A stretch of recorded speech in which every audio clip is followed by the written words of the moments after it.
Bonjour à tous, je reviens aujourd'hui pour me remémorer avec vous une autre série que j'ai eu l'occasion d'offrir dans le cadre des conférences ou des cours au Musée des beaux-arts de Mont-Saint-Hilaire.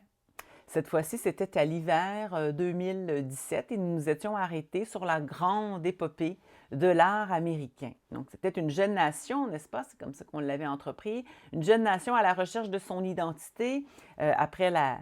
guerre d'indépendance de 1775 à 1783 et qui va travailler fortement à construire celle-ci, son identité, entre autres au travers le paysage, le paysage sublime notamment,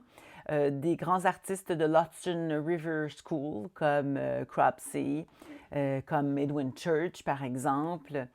et voilà, ou sinon par celui du mythique aussi paysage de l'Ouest peuplé par tant de légendes, de cow-boys et d'Amérindiens. Nation aussi déchirée par la fratricide guerre de sécession du 19e siècle, 1861 à 1865, qui amènera dans l'art le réalisme social, crève-cœur bien souvent, mais qui aura pour conséquence cet événement, au final, d'abolir le problème de l'esclavage aux États-Unis et finalement d'unifier la nation, au final, en une seule unité. Nous avions aussi, dans le cadre d'un des cours de cette série, évoqué la mince formation artistique au pays qui va obliger longtemps les artistes comme John Singer Sargent, par exemple, Mary Cassatt ou encore Whistler, encore au 19e siècle, à aller étudier et faire leur carrière en Europe. Le retour au pays de certains de ces artistes à la fin du 19e siècle va contribuer à intégrer l'impressionnisme en Amérique, première avant-garde qui va s'y implanter par le biais, entre autres, de Frederick Child Assam et les autres membres du groupe de Ten, qui vont tenter une adaptation à l'américaine de ce mouvement européen. On le voit bien par les thèmes qu'eux reproduisent, donc avec cette technique de la touche divisée impressionniste, et souvent aussi par le format vertical emprunté par certains d'entre eux pour répondre à l'architecture des gratte-ciels qui s'y développe en terre d'Amérique alors abondamment. Puis au 20e siècle, on sent une ouverture artistique de plus en plus affirmée chez certains pour une représentation de la société en mutation, qui est observée entre autres par les membres très urbains de l'Ashcan School, ou le groupe de Stiglitz aussi, donc qui vont avec leur vue urbaine, soit en peinture ou en photographie, offrir un renouvellement formel en peinture, en photographie et même parfois, j'ai parlé de vue urbaine, mais le groupe de Stiglitz, qui donne beaucoup presque dans l'abstraction, une abstraction plus lyrique et parfois plus géométrique. Les années 30 apportent une crise économique, mais aussi une crise artistique entre les modernes plus sociopolitiquement affirmés et les régionalistes qui s'inspirent de l'Amérique rurale, souvent, oui, très souvent idéalisée, parfois avec des pointes plus inquiétantes, comme chez Grant Wood, par exemple. Dorothy Lange va faire son tour d'Amérique, caméra à la main, pour nous amener à la rencontre de la misère qui s'y vit et pour l'inscrire longtemps dans l'imaginaire collectif. Après ces crises, pour se relever, l'Amérique va cultiver ses référents, va se gonfler de fierté, va se gaver des constituants de son identité mythique. En témoignent, entre autres, les ouvrages littéraires et cinématographiques qui vont se mettre à paraître à la fin des années 30, comme entre autres Gone with the Wind en 1936 ou State of a Nation de 1944 de John de Passo, où on met en valeur l'histoire américaine dans ses cris de joie et bien sûr ses douleurs. Ou encore les projets monumentaux en Dumont, par exemple le mont Rushmore dans les années 30 dans le sud du Dakota, qui est un excellent exemple du besoin américain d'exalter l'orgueil national en ces temps de crise, ou encore les œuvres picturales héroïques de l'heure. Mais les enjeux sont bien nombreux en terre d'Amérique et bientôt les problèmes de ségrégation, la question des droits civiques des Noirs va mettre à nouveau les États-Unis à feu et à sang. Une question à laquelle Norman Rockwell sera particulièrement sensible. Je me le garde pour la prochaine capsule que je vais vous produire. Ce sera à son sujet, Norman Rockwell.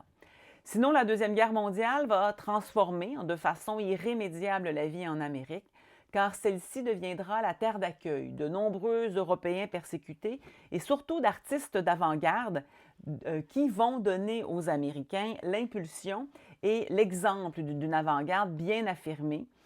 donc qui bien plus évoluée, n'est-ce pas, que celle que connaissent les artistes de la scène américaine. Donc ces hommes, Argile Gorky, Joseph Albers, Piet Mondrian, Hans Hofmann et tant d'autres, vont faire de l'abstraction la nouvelle obsession artistique de ce côté de l'Atlantique. Et c'est bien sûr de ce creuset, formé par ces nouveaux artistes européens arrivés en Amérique, que vont surgir les grandes figures de l'expressionnisme abstrait américain, de véritables légendes aujourd'hui de l'art moderne. On parle bien sûr de l'action painting de Jackson Pollock, de de Kooning par exemple, ou du color field de Mark Rothko ou de Clifford Steele encore. Puis, suite aux audaces d'hommes comme Jasper Jones ou Robert Rauschenberg au milieu du siècle, va naître le pop art américain, fabuleux exutoire des obsessions américaines et proposition artistique véritablement pétrie de nouveautés formelles dans laquelle vont s'illustrer à l'international des hommes bien connus comme Andy Warhol, Roy Lichtenstein, par exemple, qui vont créer quelques-unes des icônes de la culture américaine. Puis suivront les tendances à l'hyperréalisme de Chuck Close, de Richard Estes, de Duane Hansen, par exemple, qui, au final, renvoient une image de l'Amérique qui passe un peu à côté du rêve et qui exprime le lourd constat de l'amère réalité américaine du 20e siècle qui s'est tissée entre rêve et embûche. La bad painting de Jean-Michel Basquiat, l'art underground de Keith Haring et les autres pratiques postmodernes finiront de tuer le rêve, mais aussi régénéreront l'avenir de l'art américain qui aujourd'hui encore est une école bien suivie à l'international. Franchement, ce fut une belle série qui nous a fait vivre toutes sortes d'émotions, une série qui s'est beaucoup collée sur la réalité vécue dans cette nation ambitieuse, une nation qui s'est longtemps servie de l'art comme outil d'utopie, comme outil de propagande, comme l'ont utilisé tous les grands empires de l'histoire, que ce soit les Romains, l'Église catholique, la France de Louis XIV, qui se sont beaucoup servis des arts à des fins propagandistes comme ça. L'art américain, c'est un art de rêve, c'est un art d'utopie, c'est un art d'espoir, c'est un art aussi qui est parfois utilisé comme critique sociale par certains artistes, par des réactionnaires pour éveiller la conscience des masses, parfois encore un peu trop prisonnières des rêves d'antan, des promesses déchues qui sont difficilement abandonnables. Bref, l'art américain, c'est un art catalysateur qui a propulsé l'Amérique vers une modernité qui tardait à venir, mais qui, une fois venue, ne s'est jamais démentie. Dans cette série, on y goûtait tout le pouvoir de l'art, de sa grandeur, évidemment, sous ses multiples facettes, parce que cela rayonnait vraiment particulièrement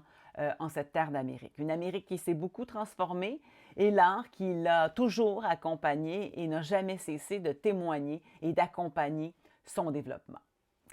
Ma prochaine capsule, celle-ci traitera, comme je l'ai mentionné précédemment, de l'impressionnant Norman Rockwell qui, à lui seul, incarne une belle partie des enjeux sociaux identitaires de l'Amérique. Donc, je vous donne rendez-vous pour celle-ci, donc à bientôt!